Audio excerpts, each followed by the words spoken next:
Vocês sabem que às vezes, na vida, nós temos algumas necessidades, algumas carências, e quando a gente não supre aquela carência da maneira certa, o corpo acaba arrumando um jeito, muitas vezes errado, de suprir aquilo. Por exemplo, eu preciso descansar, eu preciso de tantas horas de sono diárias.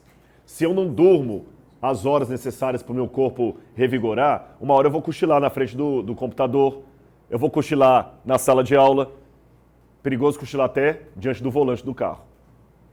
Você precisa beber bastante água. Se você não bebe bastante água, o organismo começa a reter o seu suor, isso pode dar problemas para você, as toxinas ficam dentro do seu organismo, ou seja, sempre que nós negamos ao nosso corpo algo que ele precisa, ele vai arrumar uma outra forma de obter aquilo ali, muitas vezes não muito saudável. E na vida emocional também não é diferente. Você sabe que às vezes quando nós não temos os nossos relacionamentos afetivos bem resolvidos, a gente pode querer compensar aquilo com outra coisa. Há pessoas que trabalham para viver, há outros que vivem para trabalhar. Há pessoas que são apaixonadas umas pelas outras, outras são viciadas. Aí você ama a pessoa que está do seu lado, você é viciado nele. E assim por diante. E com a salvação também não é diferente. Muitas vezes a gente busca um caminho que Deus colocou que é simples, e a gente nega a salvação que Deus colocou, e como queremos ser salvos, a gente busca um meio, um método, um caminho mais complicado. E eu vou contar nessa manhã para vocês a história de um jovem que procurou um caminho mais complicado para a salvação. Essa história desse jovem aconteceu há muitos anos atrás. Na verdade, ela começa no mês de julho de 1505, na Alemanha, em Erfurt, na Alemanha. Ali era julho, 1505, era a época do verão. E vocês sabem que no verão, que eu digo no hemisfério norte, você sabe que no verão tem muita chuva, muita tempestade com raios, trovões, e é muito perigoso. E esse jovem, ele tinha uma dificuldade muito grande com a bebida alcoólica e com práticas mundanas que não eram condizentes com aquilo que a Bíblia apresenta. Resultado, um dia estava vindo ele e um colega de uma balada. Os dois com a cara cheia de vinho e cerveja e cantando músicas folclóricas alemãs e até algum humor de baixo nível moral e tudo mais, e rindo e gritando e aquela coisa toda, e começou a chover e a chuva caindo sobre eles, daqui a pouquinho um raio cai do céu, mata na hora, fulminado, um daqueles dois jovens, o outro toma um choque elétrico e para longe. Esse que sobreviveu tomou um choque não apenas físico, mas emocional muito grande, porque ele viu a morte face a face. E você sabe que quando você tem uma experiência de quase morte, muita coisa muda na sua vida. Quem já passou por um acidente, fala assim, agora eu comecei a ficar mais cauteloso ao dirigir, não piso tanto mais. Nossa, na hora que eu passei por aquele assalto, na hora eu pensei na minha família. É muito ruim aqueles, talvez eu estou falando para alguém que já passou por uma experiência dessa. E quando ele enfrentou a morte, sabe qual era o grande medo dele? Ele não falou pensei na minha família porque ele não era casado. Ele não falou pensei nos meus filhos porque eu não tinha filhos. Mas ele pensou na pior coisa que poderia acontecer de acordo com o ensinamento da época. Ele podia ir para o inferno. Se eu morresse, como meu amigo morreu, o que aconteceu? Eu ia para o inferno direto. E eu seria atormentado no inferno por toda a eternidade, e eu não quero ir para o inferno, eu quero ser salvo. Então, buscando uma forma de ser salvo, ele trocou o curso que ele estava fazendo, ele estava formando na faculdade de Direito, na Universidade de Erfurt, na Alemanha, e falou, eu vou passar a estudar teologia. De acordo com a crença daquela época, nós estamos falando da Idade Média ainda, a teologia, o monastério, era o caminho mais curto, dizia-se, entre o céu e a terra. Era o caminho mais próximo para chegar a Deus. Então ele foi estudar teologia, desistiu de ser um advogado e resolveu se tornar um monge. E qual monastério que ele resolveu entrar? Monastério de Santo Agostinho, porque Santo Agostinho de Hipona foi um jovem que lutou muito contra os vícios da época, bebida, sexo, promiscuidade, vida banal. Então ele falou, eu vou para a mesma ordem de Santo Agostinho. O nome desse jovem, que eu estou citando a história para vocês, é Martinho Lutero. E Martinho Lutero começou a estudar teologia. Só que, ao contrário do que se possa imaginar, num primeiro momento, todo mundo fala assim, que história bonita, né? Ele largou a vida de mundanismo, e largou mesmo. Ele parou de beber, parou aquelas práticas, e ele era muito decidido. Aliás, o alemão é muito cartesiano no pensamento dele. Alguém que já teve contato com o alemão, já foi à Alemanha, eles são muito assim, se eles colocam uma coisa, eles fazem. Se você marca uma coisa com o alemão 6 horas, e 6h05 você chega e vai ganhar uma bronca. Eles são assim. E Lutero colocou, eu vou ser um bom monge, eu posso ser um bom monge. Se eu parasse a história aqui, eu repito, todo mundo ia bater palma. Eu imagino que talvez os parentes de Lutero repetiram na igreja assim, olha, como Deus é bom, né? Lutero, que vivia nas drogas, na bebida, nas farras, agora está lá estudando para ser padre. Só que entre 1506, que ele entra para a faculdade de teologia, até 1512, que ele termina o doutorado dele, esses 6 anos são descritos no diário de Lutero como os anos mais terríveis e desgraçados da vida dele. Ele falava, eu era um bom monge, e se um bom monge pudesse alcançar o céu através de boas obras, eu era esse monge, porque eu tinha boas obras. Lutero dizia, eu jejuava 3 vezes por semana. Me consumia em fadigas e vigílias todas as noites, recitava salmos, decorava porções da Bíblia, todas as missas eu estava lá. Se marcava uma missa para 4 horas da manhã, eu era o primeiro a chegar. Algumas vezes, para fazer penitência, para não ter pensamentos pecaminosos, ele se autoflagelava, batia com um chicote nas costas para tirar sangue, porque acreditava que você se autoflagelando, você não ficava pensando em coisas mundanas. Agora, só que esse aqui é o curioso. Ele cantava, recitava salmos, ia para a igreja, fazia tudo bonitinho.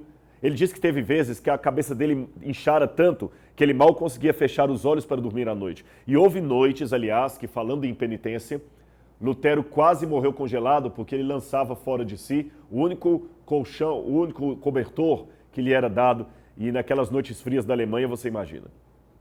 Só que quando você lê o que Lutero escreve desses anos, você fica abismado.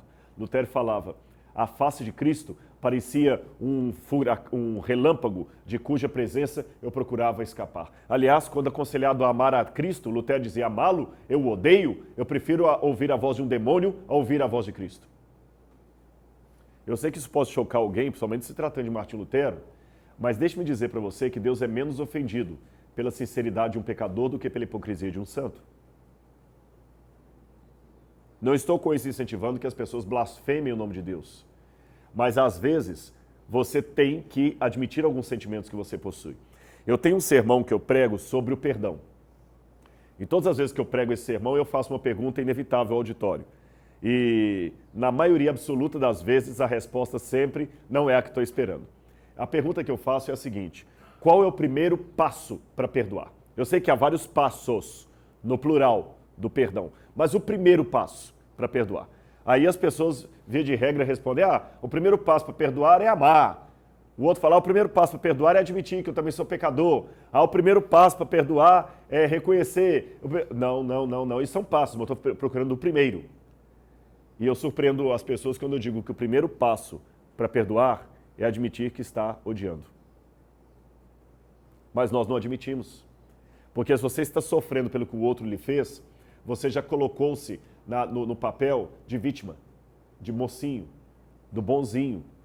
E o mocinho, o bonzinho, o herói, não tem sentimento ruim. Quem tem sentimento de ódio é o vilão. Eu não quero ser o vilão da história. Então eu não admito que estou odiando.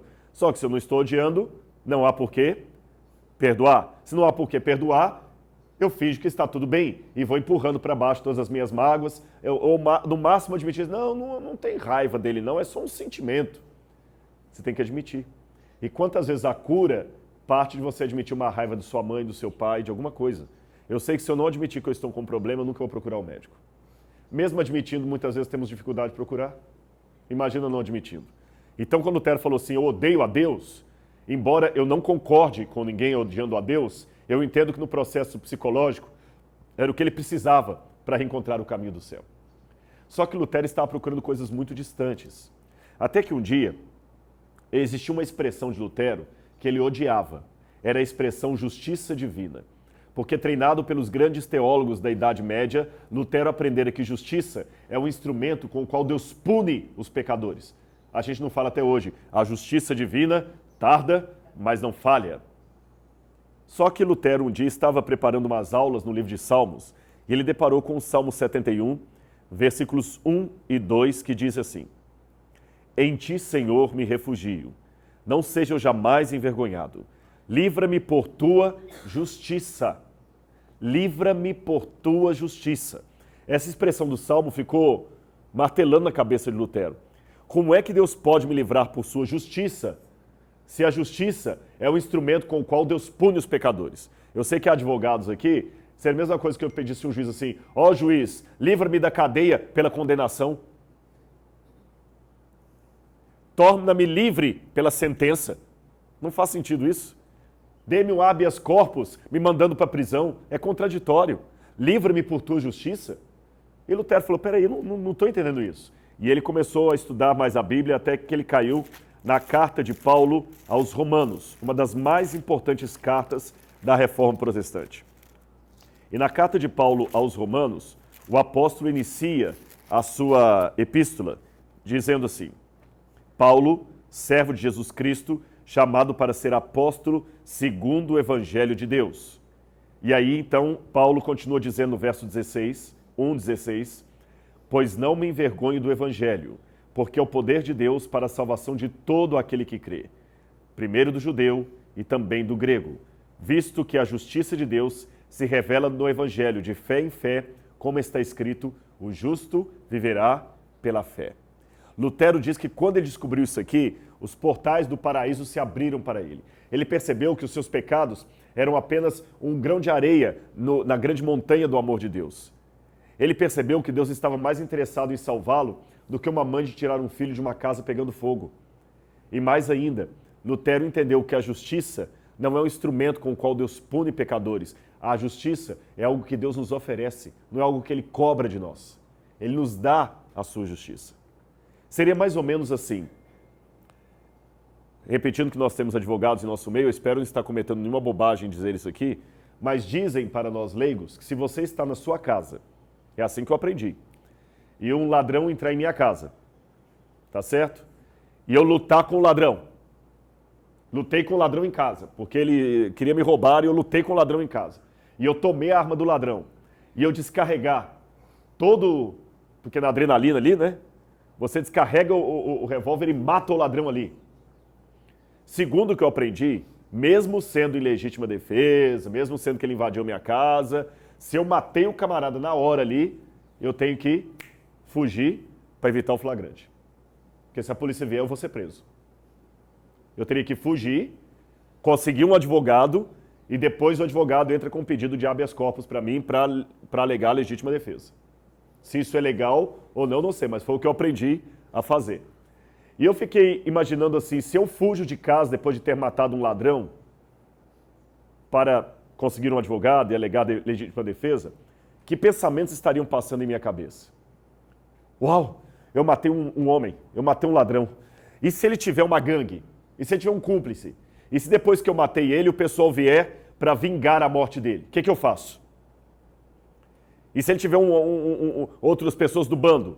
E outra, quando eu fugi de casa, eu deixei a porta aberta, eu deixei meus documentos todos em cima da mesa, e eu preciso de um advogado, e eu tinha um compromisso importante no dia seguinte, que eu ia assinar um contrato de uma empresa, agora não vou poder mais. Puxa vida, o que eu faço? São os pensamentos que passam em minha cabeça.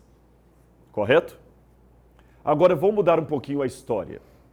Eu estou em minha casa limpando uma arma do meu avô. E a minha filhinha de 5 anos está ali comigo. E eu não percebi que a arma estava municiada. E sem querer, eu disparei e matei a queima-roupa a minha filhinha de 5 anos de idade. Pelo processo jurídico ou de aconselhamento jurídico, eu também serei preso quando a polícia chegar, correto? Tecnicamente, eu também deveria fugir do flagrante, mas eu não vou fugir. Eu não vou ficar preocupado com o documento em cima de mesa, não vou ficar preocupado em arrumar advogado, não vou ficar preocupado com o contrato do dia seguinte. Só tem um pensamento que passa na minha cabeça. Eu feri alguém que eu amo.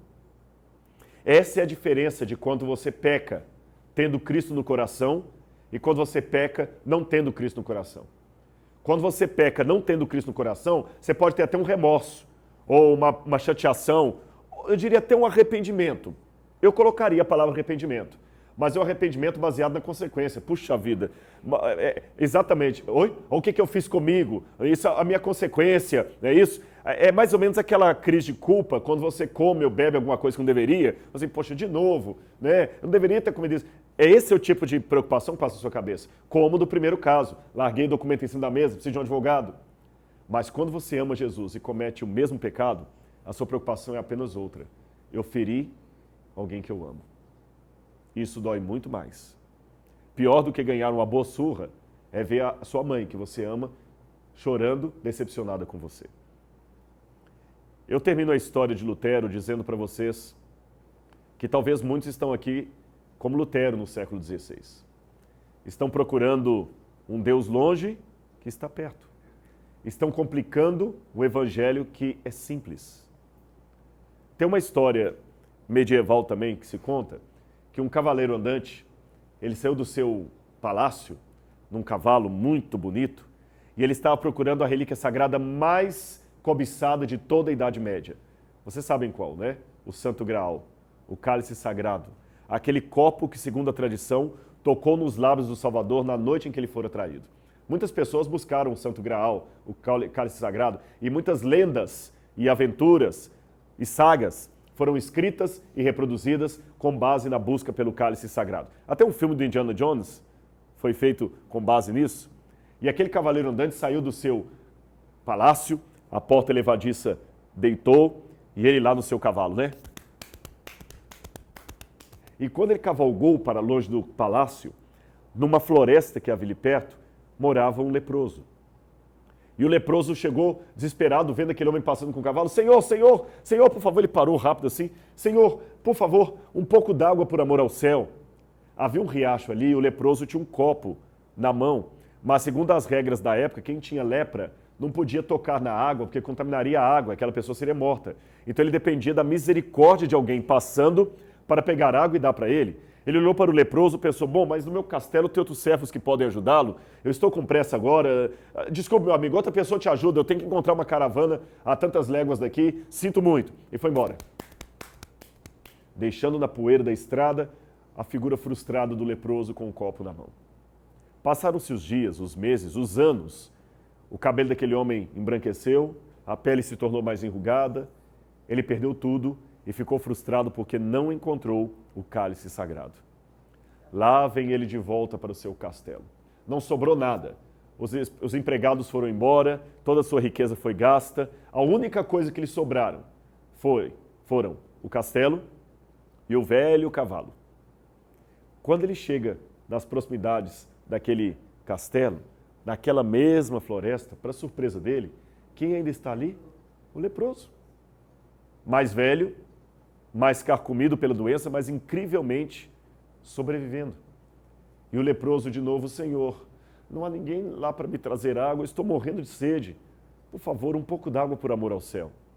Sem a pressa da busca pelo cálice sagrado, aquele cavaleiro andante desce do seu cavalo, pega o copo na mão do leproso e leva até a água. E diz a lenda que quando ele leva o copo à água, um milagre aconteceu, um brilho ocorreu que quase o cegou, e o copo velho, quebrado do leproso, não era um copo velho, era o próprio cálice sagrado. E o leproso já não era mais um leproso, mas a figura reluzente do próprio Filho de Deus. Eu sei que é uma lenda, mas ela é válida para nos ensinar uma coisa. Muitos buscam longe o que está perto. Lutero cometeu esse erro, mas finalmente ele percebeu o erro e o corrigiu. E na sua transformação, Lutero transformou a própria história do cristianismo. Eu espero que você também possa ter uma transformação nesta manhã. E que no encontro real com Deus, você possa ter não apenas a sua vida transformada, mas a vida de todos os que entrarão em contato com você. Que Deus nos abençoe. Amém?